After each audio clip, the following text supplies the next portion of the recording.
Dan iki nyumetreke rokok iku angel ra jamak-jamak. Kene tak semetke. Pak, Waduh. Ayo nggo dagelan ki ngene iki kok ya. Senengane do mbedhek. Iya. Keng napa? Keslamet. Napa nih? Rambute alis ku lho mak kritik-kritik. Oh tak kira nganune. Oh kuwi cangkeme elek to.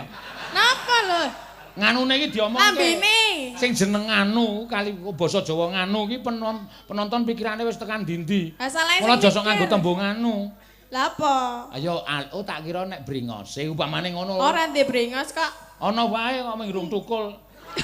Dikerok apa? Ha iya ben sak karepku arep tak kerok sak karepku ora sak karepku kok. Wong nggonamu tok keroke ora ngomong aku kok.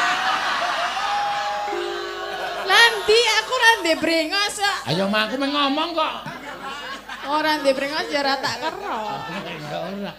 Iya wis senengan. Aku rasane kaya omongan lanang padha lanang ngono lho nek dadine.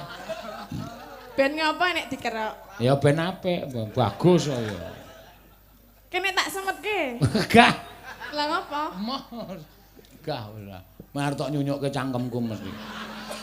Gak ngerti. Ya mesti. Nun sewu Pak ngono iki. Oh. Iya. Ya.